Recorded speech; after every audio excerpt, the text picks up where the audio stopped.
So, according to Sir Keir Starmer, we didn't have homelessness in the UK until 10 years ago when the Tories got into power. Apparently, the Labour government completely eliminated homelessness in this country, and the mainstream media aren't really talking about how these people are lying to the public. And there's also double standards because recently we've heard that some left-wing MPs have been breaking the lockdown rules, but we don't see the mainstream media going outside their houses to shout at them. So we're going to talk about all this, and we have a special guest today with us. We have Talk Radio's Mike Graham, who's going to be joining us in a minute. But first, let's watch this clip from Sir Keir Starmer. We've got people sleeping on the streets. 10 years ago, you didn't have this. 10 years ago, you didn't have this. 10 years ago, you didn't have this. Right, so this is what we had. So welcome, Mike Graham, to the show. How are you? I'm very well, Mike. Nice to see you. Thank you for inviting me on. No, yeah, you too. So yeah, you've heard what happened with Keir Starmer. He's basically went to a school and told kids that we didn't have homelessness in this country until years ago. What do you think? Well, I mean, since Keir Starmer specialises in sort of telling lies to everybody else, he might as well start at the beginning and start telling lies to children so that they can be prepared for what they're going to be suffering from with the Labour Party after this. This is the same guy, by the way, who said that he would have sacked Dominic Cummings if he had been Prime Minister. But he doesn't seem to think it's fit to sack anybody else in his own party who keep breaking the lockdown rules. So I'm afraid he has to be hypocrite of the week this week, Keir Starmer. I mean, I'm surprised that he harkens back to 10 years ago under Labour, because when Jeremy Corbyn was around, he spent most of his time trying to pretend that the Tony Blair government never happened. And if it did happen, it was nothing to do with the Labour Party. That's true. It's weird because I think they're trying to rewrite history because Corbyn and his side, because they were kind of extreme hard left people, they didn't really defend Tony Blair's government. But Keir Starmer and his new gang, they're trying to kind of show that new Labour government they showed them to be how great they were, angels. And by rewriting history, saying that we got rid of homelessness, there was no poverty, and the NHS was at its best ever. And isn't the job of the media to scrutinise the forensic leader?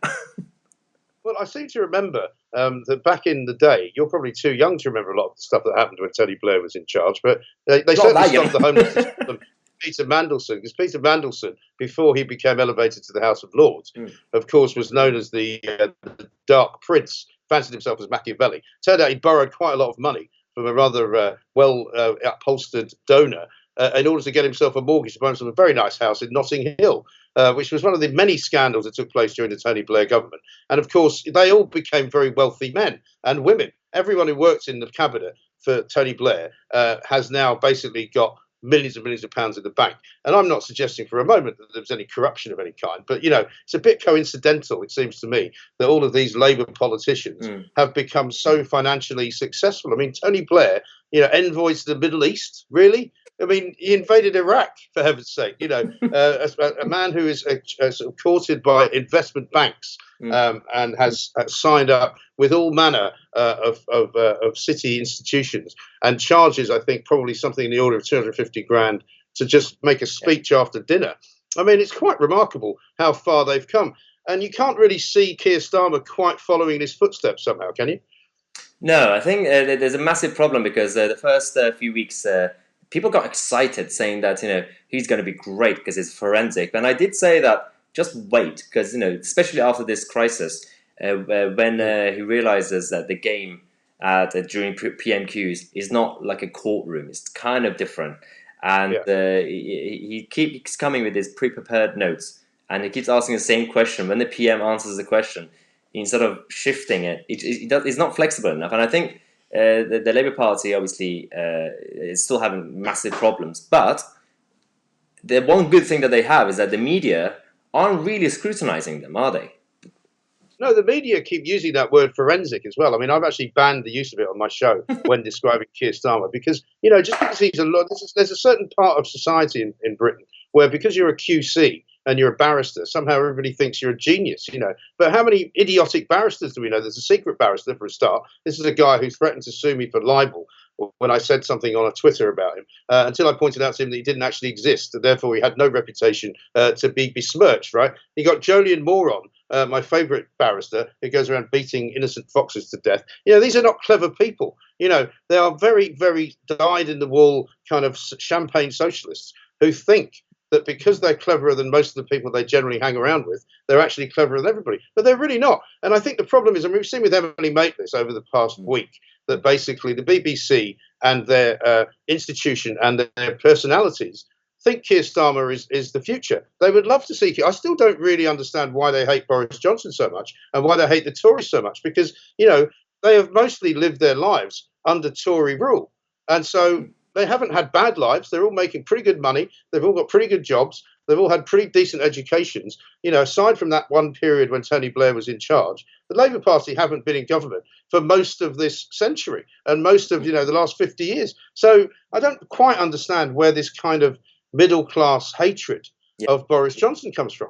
And you're right, it is primarily from the middle classes because the working class kind of shifted because of Brexit, because of obviously the Tories have kind of changed their party slightly in terms of the way they come across. They're no longer obviously a Thatcherite kind of proper new liberal free market party. They love to spend money on public services and everything else. So it's not really a right wing government. It's very close to the new Labour's Tony Blair. So I don't understand. I think it's just tribalism, because one issue I have is that Keir Starmer, because talking about the current situation with the whole lockdown, he came out as a new leader. His first line of attack was to force Boris Johnson to push him to provide an exit strategy from the lockdown. And then when Boris did that, he then went against easing the lockdown. Now he's attacking the government, saying we shouldn't ease the lockdown. What's happening here?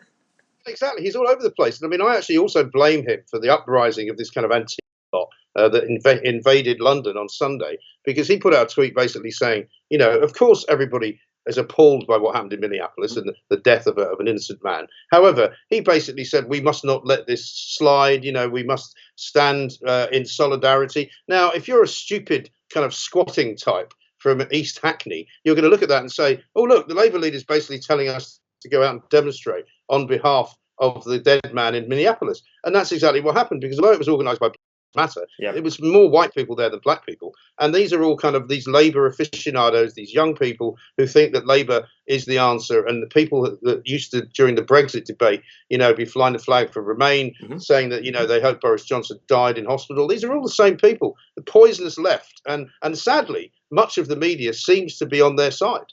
Yeah, and because you mentioned what happened yesterday in Westminster with the march of middle class avocado eating hipsters from Hackney. I don't understand why they were shouting at the British police for something that happened in America. I'm very confused. Yeah, it's very weird. And Sadiq Khan, of course, has also gone very quiet. You know, he's basically said that, you know, if there's any police brutality in Britain, we deal with it very well. He hasn't made any comment whatsoever about the Lives Matter march, or in fact the fact that they're going to plan to do another one on Wednesday, 2 more next weekend. And, you know, my worry is that at some point or other, the Antifa Brigade, who want trouble, will somehow kick it off. You know? Yeah, the funny thing is, these are, because I was in Westminster yesterday doing my daily vlog, and I completely forgot that they were going to come out outside Parliament, and I saw them, and they were genuinely, generally speaking, again, middle class kids, like a young Jeremy Corbyn type. And but these are the same people that until literally days ago, they were criticising and attacking Dominic Cummings for apparently breaking the lockdown rules. But then they were literally in a herd, like they were just like in a big, like groups, just walking next to each other, breathing at each other, touching each other, attacking the police. What's happening? It seems ridiculous, doesn't it? Because, you know, there is so much hypocrisy. But it's almost as though they don't see it. They don't see that there's any disconnect between wanting to sack Dominic Cummings for not actually breaking the lockdown and keeping people on and not punishing people who actually have broken the lockdown. I mean, there's a big difference between what Neil Ferguson did and what Dominic Cummings did and what Rosie Duffield did. You know, they basically went for a flag. You know, now, call me old-fashioned, but I'm sorry, that does not really register, no matter how desperate you are, as an emergency. You know, I mean, I know that there are many people who might say that it feels like an emergency at times, but, you know, trying to look after the welfare of your child really does not equate to what those other two people did. You know? Yeah, I know, and I think there are also more important issues going on, like around the world or in this country politically. We have the issue with the Dover border with the Yeah. kind of migrants. You have the grooming report, it being published or not, and all these things happening. And I know you guys at Talk Radio and certain other places are kind of talking about these things, but the mainstream media, so Channel 4, the BBC, all these guys, there's no mention on any of this. Why do you think? Do you think it's kind of deliberate that they just focus on one story that's kind of like a dramatic story, like Dominic Yeah, I think it Cummings? absolutely is, because I mean, I've had conversations with people before about this. And the media in this country has now become very elitist, particularly the kind of the top end of it, if you like. So the very well-known broadcasters, like the Three Stooges, as I call them, of Laura Kuenssberg, Beth Rigby, and Robert Peston. These people, for them, the story's all about them, right? When they ask a question at the press briefing, they're not really interested in the answer. They're interested in making themselves look really, really clever and hopefully catching out whoever the Prime Minister is. I mean, I had great fun last week watching Matt Hancock sort of slap Peston away. And I loved watching Boris Johnson just say, look, we've had all these questions. I mean, only these people could have an hour with Dominic Cummings, which at times was sort of cringeworthy in the way that he was putting himself through the ringer for these guys. And at the same time, they then go to the Downing Street briefing and ask the Prime Minister the same question. And the public is just sick to death of it. I mean, I get calls every day, and I'm not in favour of this media hashtag that's going around, because I have a lot of good friends who work in the media, and they're not all like the people that they don't like.